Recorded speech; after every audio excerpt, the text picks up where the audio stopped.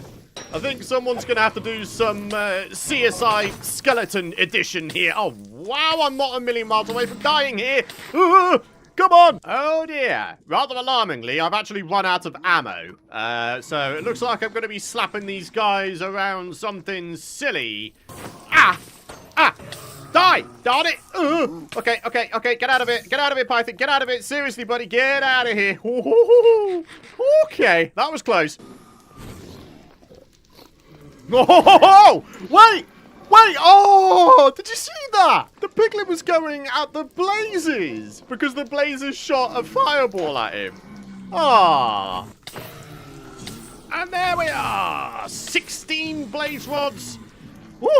I mean, at our stage in the game where we have kind of a weirdo hybrid set of armor, that was kind of a case of great risk, great reward, that objective. But there we are. We got what we were looking for.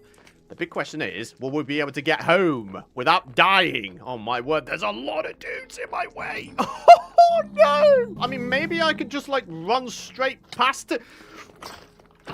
Oh my goodness me. Oh, catastrophic mistake! And that's death. Okay. Yeah, word to the wise. Don't try and run past with the skeletons by going on the top side of the Nether Fortress walls. I think it goes without saying we should expect some lost items. Only, yeah, I don't imagine all of my items would have fallen entirely within the confines of the Nether Fortress. So, I think it's going to be a case of we need to manage our expectations here. Oh my word. This literally looks worse than ever. There's no way I'm going to be able to get my stuff back there, man. No way. The only thing I can do is just sit here, hopefully wait for a bunch of dudes to despawn in such a way that it sort of frees up an avenue to be able to run and go grab our stuff. Although, with that said, we do have a time limit, don't we? 5 minutes before our items despawn. Oh, nah, man. This is going to be rough with a capital rough. Yeah, I'll be honest. I didn't think so in terms of being able to get your stuff back. Oh, literally, the stuff is right there. Oh, wow. Okay. I'm somehow alive. I don't know how I'm alive. I'll be honest with you. I just do not know how I'm alive right now. There's so many dudes in the way, though. How am I supposed to get my stuff back? Okay, here we go. Here we go. Here we go. Here we go. Come on. Come on. Come on. Get the stuff. Get the stuff. Get yourself into a safe space here, Python, and then just sort of take a minute. There we are. Whew. Okay, okay. I think we've got the majority of our stuff back here, folks. Oh, but not all of it, my friends. We don't have the sword, nor an axe. We have got our nice shovel back and our nice boots, actually. And we've got on ourselves our blaze rods and the nether warts. Well, my friends, desperate times call for desperate measures. I have a whole bunch of gold swords, and now we're going to use them. Alright, it's only one with a skelly. We can do this. We can take down one with a skelly. There we are. Very, very good. And now we've got a two blazy boys. Oh, just when you think you might have a chance of being able to get home. Come on, you lot. Go away. Go. And there we are. We've escaped. Whew. We definitely lost some stuff, but we actually got quite a lot of our decent stuff back. So, yeah, do you know what? I'll take it. Whoa. A worthy adversary for once, ain't it, buddy? Iron skeleton. Go on, give me some new enchanted gear. Hey, that would be lovely. Oh, nothing, aside from a bow. Whew. Okay, we are back in the overworld, my friends. And now we have the task of putting our stuffs away and making ourselves some splash potions of weakness. Grab ourselves some bottles of water. Get this bad boy fueled up. And now we need a spider eye, a brown mushroom, and a piece of sugar for a fermented spider eye. The good news is you don't even need to convert these into like awkward potions or anything. You can literally make the potions of weakness straight from the water bottles. There we are. Right, now we just need to convert them into splash potions of weakness. In the meantime, oh, look at that. We've actually got ourselves 2 gold apples. Nice. Alrighty, folks, the time has finally come for the probably easier said than done task, which is trying to get this guy in his new space. Come on, buddy. Get out of the water there. Right, I'll be honest. I'm kind of scared right now. I feel like I've really messed this up. Alright, go on, villager zombie. You go down there. Right. And then I need to do just a little bit of jiggery-pokery here. And then we should be able to... Oh, good grief, what did I do? Oh, leaf litters. Right, temporarily they can all go in there. Right. Now, we just need to somehow get this guy to go in this space. Oh, no way. Go on. Go on. Get yourself in there. Oh, I can't believe it. I think we've just done it. Yes. I can't believe that. That was actually relatively painless. Aside from the fact I've taken some parts of damage, but we'll gloss over that for now. So let's grab the water back and let's begin the curing process. Now we just need to clear up and play the waiting game. There we are. Zombie Doctor. Fantastic. Hey, check this out. Oh, we've got villager curing discounts. You can trade coal away to these guys. Got ourselves a fairly decent amount of coal here. Yeah. All right, let's do some trading. All right, buddy. There you go. 5 trades, and then we get the next level. What you gonna have? We can buy campfires. That's interesting. Ah, so here we go. It's 9 raw cod for an emerald. Unfortunately, the coal trade offers very little in the way of XP now. I wonder if I could do the other trade, though. A little bit of this. Oh, wow. Oh, wow. Eh? That makes literally no sense. We've just, like, multiplied our cod by many. We traded away 1 raw cod and an emerald to get 6 cooked cod back? Huh? That is the most ridiculous thing I've ever heard of. I did not think that would ever be a trade I could do, but there we are. Do you know what? Screw it. Let's go ahead and do it. We've got ourselves a bunch of XP from doing that coal trade, and now just purchase ourselves a whole bunch of campfires. There we are. All right, what you got at the next level, bud? You have Whoa! That, ladies and gentlemen, is what I call the jackpot.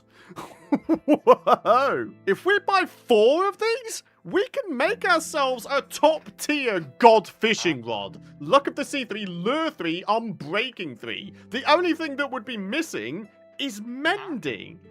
That is wild. We need to treat him like a rare species. Like, if this guy ever dies, then I don't know what I'm going to do with myself. I'm going to be so upset. The good news is, as a result of having a trapdoor here, that should stop baby zombies being able to get to this guy. Even if they were somehow able to get through these technically open doors. As you can see, when we bring up the F3 screen, it says open. True, and as a result, zombies won't be able to break this down. But yeah, again, in case they somehow do get in, they won't be able to get to this guy unless they hit him diagonally through here. That might be a possibility. Oh, I don't know, man. Maybe we need to go and make ourselves another pillar here as well. Better safe than sorry, right? Duplicated fish for your boy?